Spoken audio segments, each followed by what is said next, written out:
రాత్రి ఒక్కొక్క కంటెస్టెంట్ గురించి వాళ్ళున్న వీక్నెసెస్, వాళ్ళకున్న స్ట్రెంగ్త్ గురించి చాలా చక్కగా చెప్పాడు. నాకైతే బలగం సినిమాలో క్లైమాక్స్ చూసినట్టు అనిపించింది. అవినాష్ మాటలు చూస్తే చాలా అంటే చాలా బాగుంది. ఇంకొకటి బిగ్ బాస్ నాగార్జున గారి ధ్యాస అంతా కూడా ప్రేరణని విన్ని చేయాలి, ఈ సీజన్ ఏమైనా సరే లేడీస్ కి అప్పచెప్పాలి అన్నట్టుగా నాకు కనిపిస్తుంది. అది టేస్టీ తేజ ఉన్నప్పుడు దోశ పంచాయతీ మిస్ అయినప్పుడే నాకు అర్థమైందన్నమాట. ఈ దోశ పంచాయతీ ప్రోమోలో చూపించి ఎపిసోడ్ లో కనబడినా కూడా చేశారు. అప్పుడే నాకు అనిపించింది ప్రేరణను సపోర్ట్ చేస్తున్నారని. మొన్న ఓంకార్ వచ్చి మీ ఆయన గారు నువ్వు నాకు స్మార్ట్ జోడీలో రావాలి, విన్నింగ్ ప్రైజ్ తీసుకొని అన్నాడు. అప్పుడే నాకు అనిపించింది ఏంట్రా బాబు ప్రేరణకు అప్పచెప్పేస్తారు ఈ కప్పు అని. కాబట్టి మీరు ఆలోచించండి, అందరూ కూడా నిఖిల్ గౌతమ్ అనే మాయలోనే ఉన్నారు కానీ అక్కడ ప్రేరణకి ఎక్కువ ఛాన్స్ ఉంది, గెలిచే ఛాన్స్, అలా గెలిపిస్తారు దగ్గరుండి అని నాకు అనిపిస్తుంది. ఇక విన్నింగ్ రేషియోలో ఇక ఎవరెవరు పోటీ పడుతున్నారు, ఎవరు గెలుస్తారు అనుకుంటారు బ్రో? ఖచ్చితంగా నాకైతే గౌతమ్ కృష్ణ మీదే ఉంది.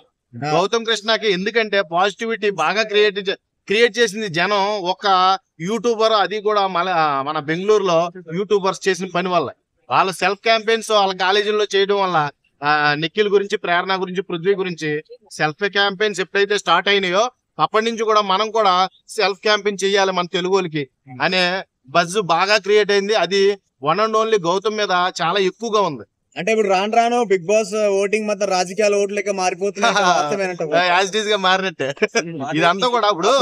ఇప్పుడు సినిమా ఏదైనా కొత్త సినిమా తీస్తే ఖచ్చితంగా ప్రమోషన్ చేస్తామా లేదా?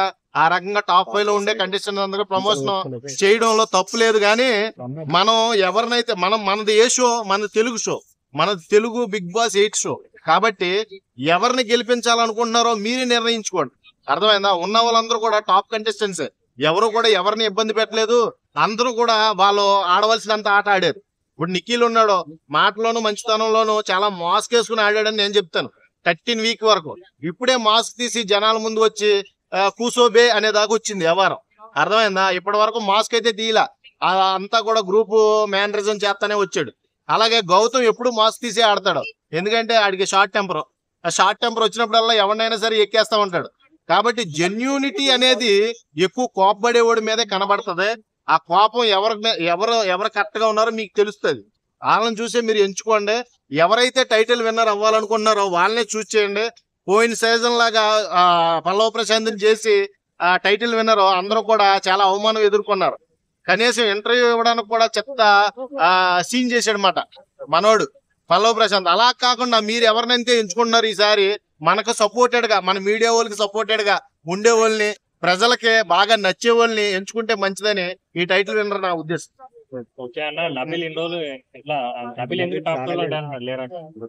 నబీల్ టాప్ 3 లో ఉన్నాడు, టాప్ 2 కాదు.